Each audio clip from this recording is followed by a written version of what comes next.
Hello, everybody. Welcome back to another season review. And today it is Manchester United. Yes, Erik Ten Hag's first season at Manchester United ended in a third place finish. And to discuss it all is the lovely Sophie Richards from Ladies in Red. How are you, Sophie? I'm doing good, thank you, Doug, and thanks for having me. It'd be good to get a few things off my chest, I think. I feel like I haven't spoke about United for a while, so I'm looking forward to it. No, it's a pleasure. It's a pleasure to have you. And how would you sum up your season? Because third place, not too bad in the end, was it? I've said from the off, and you've probably been on shows where when I did call-ins and stuff as well, the objective for me was always to get top four and to get a trophy, regardless. Like, I felt that was what the target was this season, and Ten Hag has achieved that. Obviously, things have happened throughout the season as well, which have changed people's perspective on it. But for me, like, that was always the objective, and we achieved that. And obviously, to get into another final as well was a bonus. To go out in Europa League the manner we did was frustrating. Yeah. But for me, like, to get into two finals, so obviously win a trophy and to get top four, that was always the objective, if not more. So I think Ten Hag has done really well in his debut season. Yeah, absolutely. We won't get into all the nitty gritty of your season, but I do have some quick fire questions. I have got some quick fire questions for you. So, first question: favorite current player for Manchester United? Current. You know, it's a positive situation where I actually have a few. I mean, I have to say Casemiro because I just absolutely love the guy. And I think what he did coming in, the way that he influenced us, the way that he obviously said, I'll fix this, bring me in, I'll fix this. I just love everything about him. I think he's an absolute champion. I felt for him a bit at times. Don't get me wrong, at times he's been lucky as well because he's very tenacious. I mean, but I do think at times he's been an easy target as well for those bookings. Occasions where he's probably pulled out his tackles thinking, hang on, I'm going to get booked here. And I think that influenced his game, especially for a period where he'd had a suspension and then he came back again. I think it was the second time. And he wasn't the same Casemiro. And then it kind of in the end of the season again, he got into his run, maybe like, and scored that goal obviously at Bournemouth. And I feel like he found his rhythm again. But I feel like that disrupted his rhythm a bit. But nonetheless, I think he's an amazing player. And I also want to shout out Garnacho as well, because I feel like Garnacho is someone who just likes to when he comes on.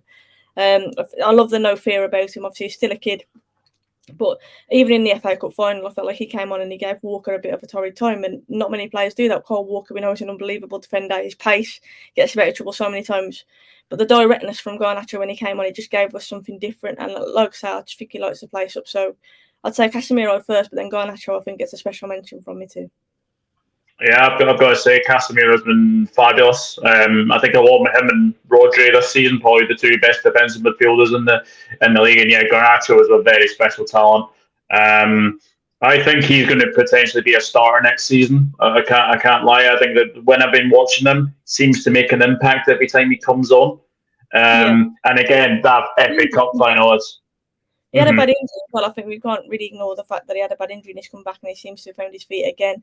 Obviously scored that goal against Fulham as well in like the dying seconds, didn't he? And he did come on in the FA Cup final, look good. A lot of people believe he's still that impact sub at the moment, and it is important we have that impact from the bench because you know the quality of our squad hasn't been there. So to have someone like Garnacho to bring on is great. But I agree with you. Like, if people are talking about who should start, whether it's Sancho or Garnacho, for me it should be Garnacho. Yeah, 100%. Player of the season at Manchester United. I was going to say the same name again. I think we're going to go Casemiro again. I think the been amazing as well. Rashford obviously scored a lot of goals. I think Rashford dipped towards the end, if I'm honest. As we always expected he would. We said any genuine United fan has said that Rashford isn't the guy to count on. Obviously, he's had a wonderful season, but he's not that sole guy who's going to get you like loads of goals a season. He has a very good season, but we still need that number 9 to come in, as we've said very often. It's very well written at the minute that we're looking for that 9. But yeah, I think I'd have to go Casemiro. I think Lisandro Martinez even didn't get that injury. I think he probably would have gone on to win it. But yeah, Casemiro in my eyes, just because of the impact that he's had on this team and in the dressing room as well. And he's just a fan favourite already. Yeah, 100%. He's a fabulous player as Casemiro, and obviously from his Real Madrid days, we saw from what he could do. He's adding some goals now. Exactly, yeah. I was going to say at Real Madrid, I feel like because he was in there with Kroos and Modric, kind of didn't take the limelight as much because you're like, oh, that's a world-class midfield. Midfield. Coming to obviously Old Trafford, coming to United and having the impact that he's had, and also showing that he's got that goal-scoring ability, like you've just said there, I feel like he's kind of shut a lot of haters up, really. I wasn't a hater, but I was someone who, when we signed him, I was kind of like, oh, his age and stuff. Like, I love Casemiro, but is it another one of them where we've signed him a bit too late?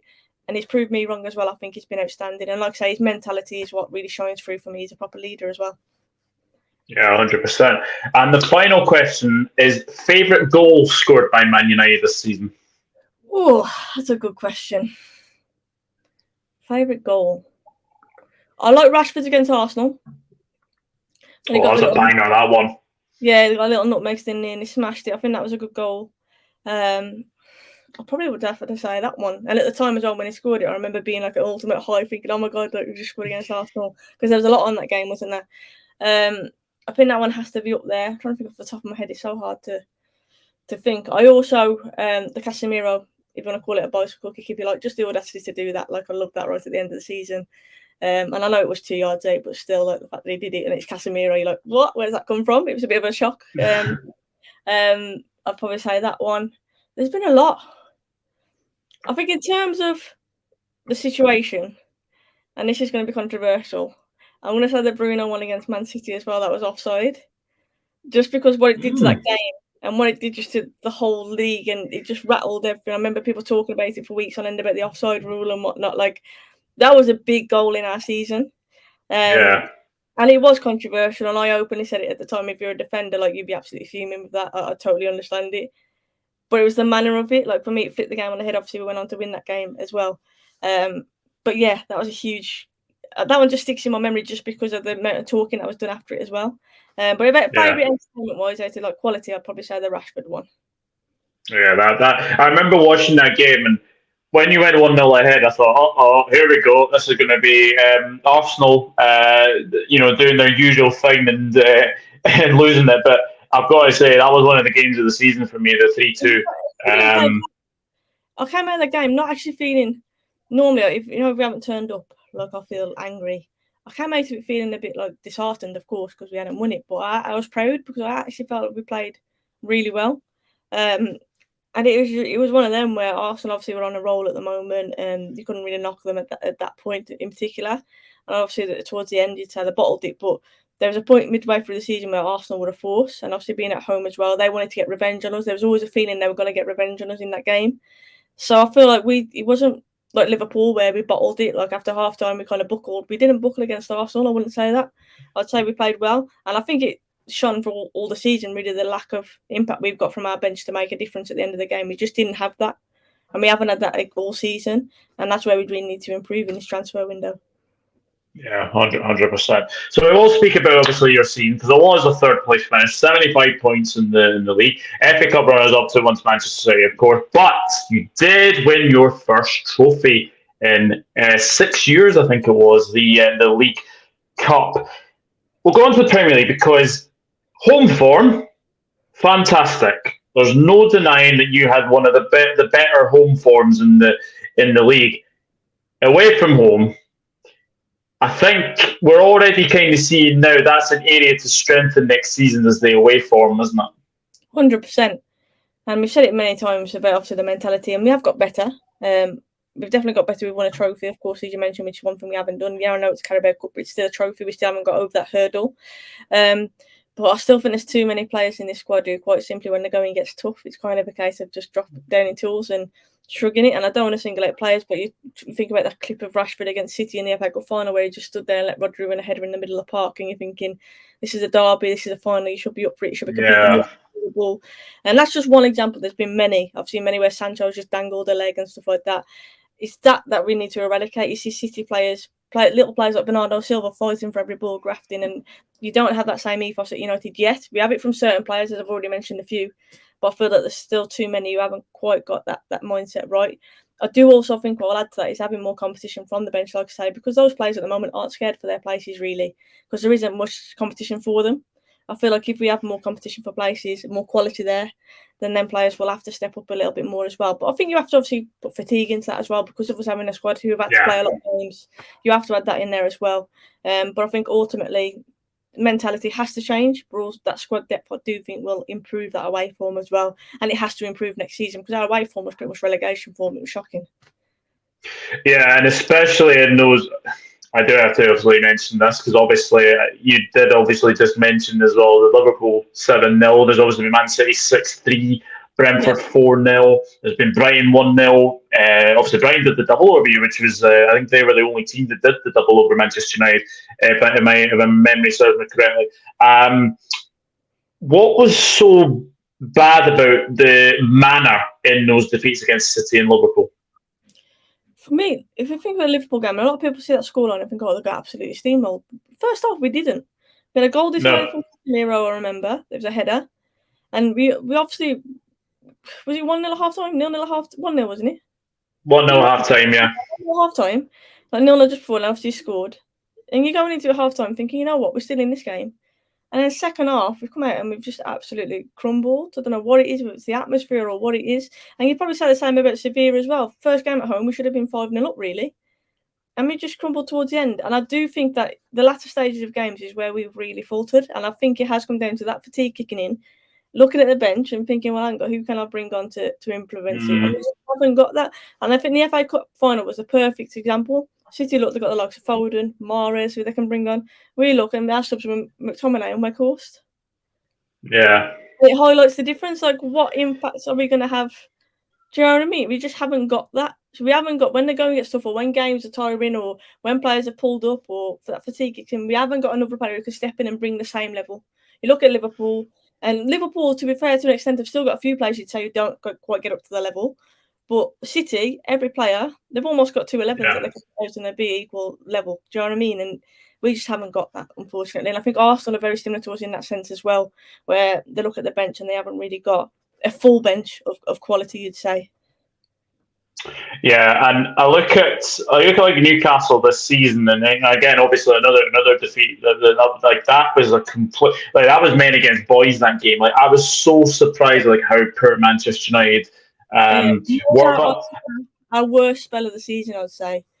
I remember we were poor to watch for a few games, and I know we grinded out a few results, but we were not entertaining to watch, which you'd say hasn't been the case under Ten Hag. We have tried to be pragmatic at times, especially in the first half. But that second half, like I say, whether it's tired and sick, I'm not sure what it is. Tactically, Ten Hag may try and change it, but unless the quality just drops. And it shows in games like that, Newcastle, where they're proper up for it. Again, a bit like the Arsenal one, they want to get revenge, obviously, for us beating them earlier in the season. And it's just almost like, I don't know, I think it's a mixture. I think it's a mixture of mentally, pressure getting on top of certain players, and then the lack of quality to be able to bring people on to have that impact that you would want your players to have. Yeah, 100%. And as well, obviously you did win the League Cup as well, which was, very, very good for every Manchester United supporter. I think they were just wanting the trophy, especially. What were you impressed by in that game against Newcastle? I thought from the off, really, I thought defensively we looked solid, as we have done for the majority of the season, especially when Lissandro's been there. And I think, obviously, having Varane and Lissandro in the back has really helped us. Obviously, when he got injured and Varane has his injuries as well, we were going back to our back two, if you like, that we had last year, or back four. And we know that isn't reliable at all times. So I do think having them today, I think defensively we've been very resolute. But in that game, Newcastle didn't really threaten us too much. I believe, I think Willock had a chance in the first half. But then other than that, I don't think they threatened us too much, really. Whereas, obviously, the second time we played Newcastle, their chances galore. The score could have been a lot worse than it was, if we're being totally honest. So I just think defensively, in that Carabao Cup, I think we kind of shut them out. It's very assured, and obviously we took our chance going forward as well.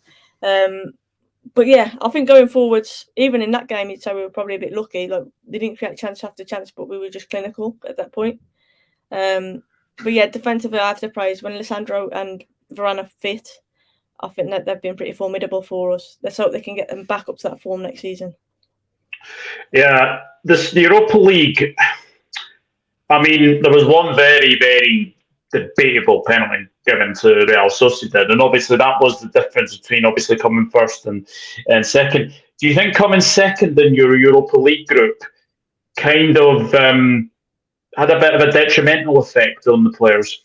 I think it did, but even so, and I mentioned this earlier, I think that first leg against Sevilla, we should have been 5-0 up. I think we under ourselves to blame. And I know obviously Lissandro had a bad injury, but we crumbled.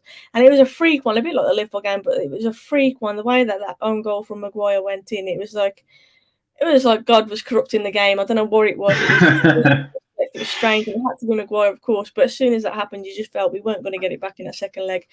But again, it comes from not having that quality striker, because we had so many chances in that first leg in particular where the game should have been put to bed, really. And we didn't, and then we got punished, obviously, away in Spain. So even though I do think it was detrimental, I feel like it was still in our own hands, and we kind of let that slip. That's why it's so frustrating. Yeah, and one of these players that I am going to talk about, David De Gea. Now, congratulations to him on obviously getting the Golden Glove. I think it's fantastic that he did. He's been a fantastic servant for Manchester United. Do you feel, though, that it is time for him to be given more of a test, or maybe even be replaced? Yeah, and I love De Gea, and I think he gets a lot of stick as well. But for me, when we signed De Gea, you didn't have to be a good ball-playing goalkeeper. You didn't have to, Yeah. that game wasn't that way. Obviously, Pep's changed the game a lot, and obviously most teams now, most quality teams, you saw Inter Milan with Onana in the Champions League final the other day. Keepers can play out from the back. They're almost that extra player at the back who can dictate the play. I saw the chairman of Brentford who was talking about Raya, and he was saying he could play from number 10. And that's the kind of technical ability that keepers have nowadays. And I feel like by us not having that, that really is a detriment to us, because we can't play through the lines. You look at even teams like Brighton where they're able to play through the lines. Everyone trusts each other on the ball. I feel like when we're passing that ball back to De Gea, it's like we're a nervous wreck. And you saw it against Man City. It's an easy one to solve. Like, all you got to do is force De Gea to play long, and Rashford and Sancho are not going to compete for that ball, so they're going it straight back. And it just happened over and over again, and it's so frustrating. Whereas if you've got a keeper who can play out, then you're a bit wary, because you're thinking, hang on, he can switch it out to a fullback, he can play through the lines.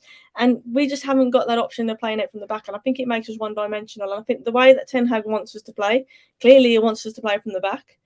But De Gea, unfortunately, and like I say, he's a good shot stopper, even though you'd say there's a few this season where he should have stopped it and he hasn't. But I just feel like in terms of our game, and if we want to progress and compete with the best and close that gap, we need to be able to play it from the back, and we just can't do that. If we could keep De Gea on less wages, of course, that is a big part. If on less wages, I would happily have him as a number 2 as a rotation, because I do still think he's a very good shot stopper. He's very experienced. He obviously loves the club. But it's a big if, because those wages obviously have to come down quite a lot. He's going to be a number 2, if you like. He has made a lot of mistakes this season, hasn't he? Obviously, Alisson is a quality keeper. What's your thoughts watching De Gea? I know you've played keeper yourself as well. Do you agree that I don't know, the game's moved a bit since we signed De Gea? I mean, every time I watch Manchester United play, I always get a feeling that something happens when De Gea gets the ball. Like, he either puts out a play, or he seems to pass it to like another player. And he is a very good shot stopper. But there have been some goals this season where you're like, he should save it. Like the West Ham one, Ben Rama's shot is completely very, very soft, and it just bounces over him. And you're thinking, why? How on earth have you missed that? Ivan Toney at Brentford, he dives over the ball completely. I just think he's been a very, very good goalkeeper, but I think you look at what you guys have actually had on the bench. Like, you've had obviously Tom Heaton, you've had Jack Butland. They've not really been at the sort of the testing there. Like, I remember when you guys had Sergio Romero, for example. Now, he was a very good number 2. I remember you probably had the best number 2 of any team at that time. When he was at United, Sergio Romero, he was a fantastic keeper. But when I look at it now, I just think you guys just need a different goalkeeper. I've seen Jordan Pickford be mentioned as well. Now, look, Pickford's a good goalkeeper, but again, he's a good shot stopper. He's not very good with his feet. And I agree with about Onana. I think Onana has been fantastic for Inter Milan. And that's a keeper you should be potentially looking at. Maybe Costa at Porto. So do you think Ten Hag is wanting a ball-playing goalkeeper? He has to be. I think it's clear to see. I mean, us as just pure football fans can see it. So obviously a genius like Ten Hag can definitely see it, I think. But it all comes down to, obviously we've got De Gea, whose contract is running out, with new ownership and whatnot as well. Onana obviously already openly said he would like to stay at Inter. We need to move fast in the transfer market, and I think at the moment obviously we can't do that, and that's where the problem lies, isn't it? We need to get this ownership sorted, and I have no doubt that Ten Hag will be targeting that goalkeeper area. I think he has to be. I think the only thing I have question marks over is De Gea going to be a number 2, or is De Gea moving on? I think that's the question mark, really. So, positions to strengthen in the summer. Obviously, goalkeeper would obviously be at the top of the list, but striker for you?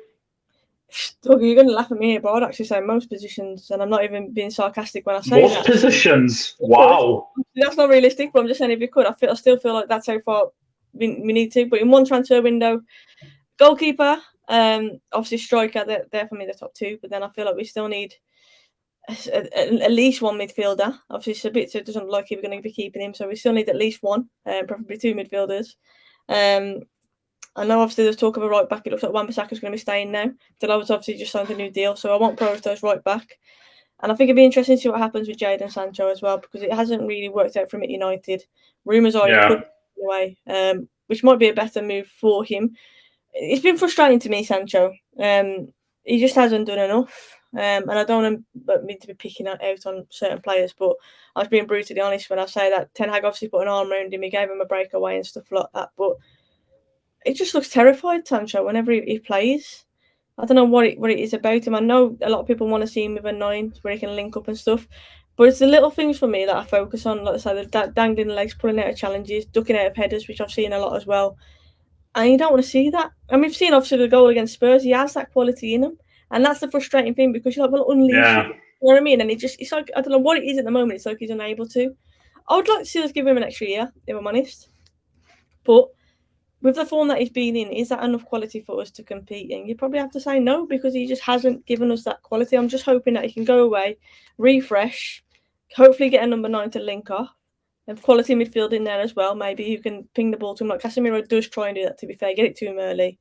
And I'm just hoping that Sancho can really kick on this season because if he doesn't, that's if it makes it to this season, then I do fear that the end will be there from United because he just hasn't shown enough. So basically a core I'm saying here. I'm saying goalkeeper, a centre-back. Obviously, it talks to Maguire now wanting to say apparently, but I'll be looking at a centre-back, at least one midfielder and a striker. So I'm looking all the way down the core. And if I had to ask you for a preference of striker, who would you want? It's hard. I don't understand the people frowning at the thought of Harry Kane coming to United, to be honest. I don't get that. For me, he's a proven goal scorer in the Premier League. I think he fits United like a glove with his link-up play as well. I don't know why. All season I've been thinking, no, we're getting Harry Kane in the summer, but now the summer's actually here. I have a sneaky feeling he's either going to stay and then maybe go somewhere like Real Madrid. I know there's been talks of that. Now Benzema's obviously gone. Benzema's put a spanner in the works really a little bit.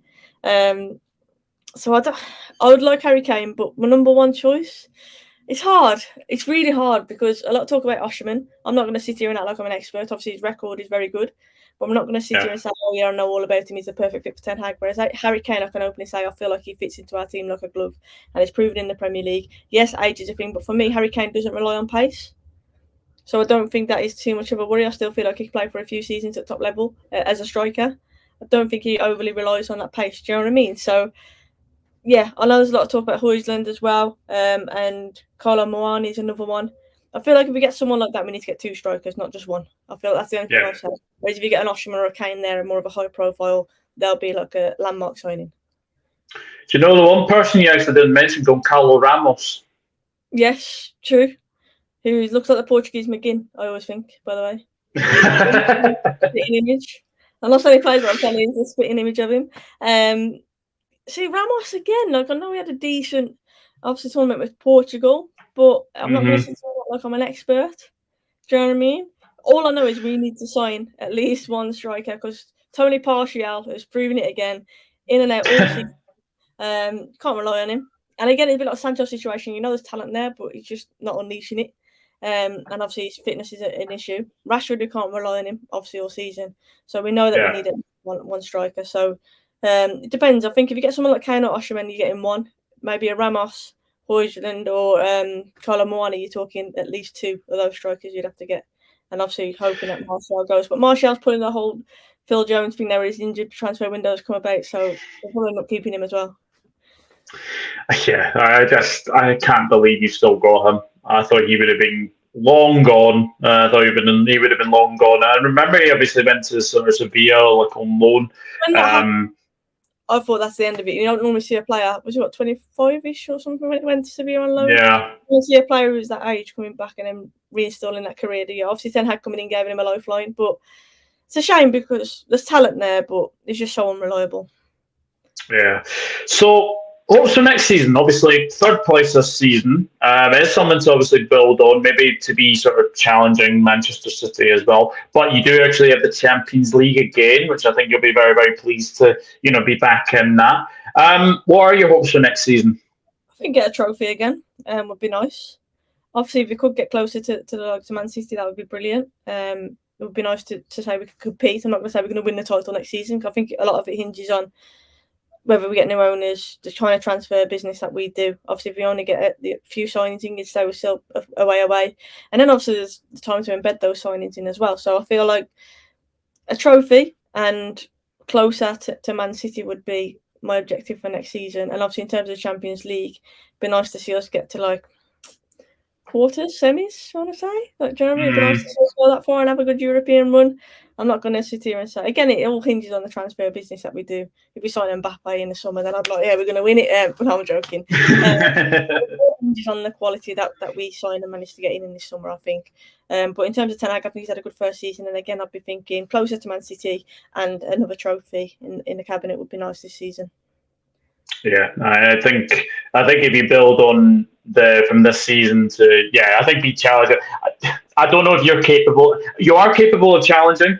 I just don't know if you're at that stage yet. And as you say, it depends on obviously ownership, and I suppose it depends on obviously players that come in. But yeah, if there are areas you don't strengthen, then I think you could be looking at second or third again next season. But Sophie, thank you very, very much for coming on. I really do appreciate you taking the time out of your very, very busy schedule and coming on to chat to me. And guys, please go and subscribe to Ladies in Red on YouTube. If you haven't heard of Ladies in Red, tell us what your channel is all about, Sophie. Thank you, and I promise, guys, I know I've had a bit of dipper content. You guys will know soon. I will do a big reveal as to why, but I will be back very, very soon as well. So please do hit the sub button. But yeah, it's basically just to give ladies a voice in football. I do call-in shows as well, where you guys can call it. Just have to be just for ladies, by the way. But the hosts are ladies, and we do like a show as well where it's me, Maze, and Nat, and normally a guest, and we just talk about United. But most of all, we just talk about football and just have a good time with it. So yeah, if you want to just come and chat about football in a nice, relaxed atmosphere, then please do hit the sub on Ladies in Red. I'd appreciate it. And thank you, Doug. No, it's been a pleasure. And yes, go and subscribe to Ladies in Red. Very, very good channel. Very, very good channel. And yeah, I do take part in some of those phone calls as well. I do enjoy it.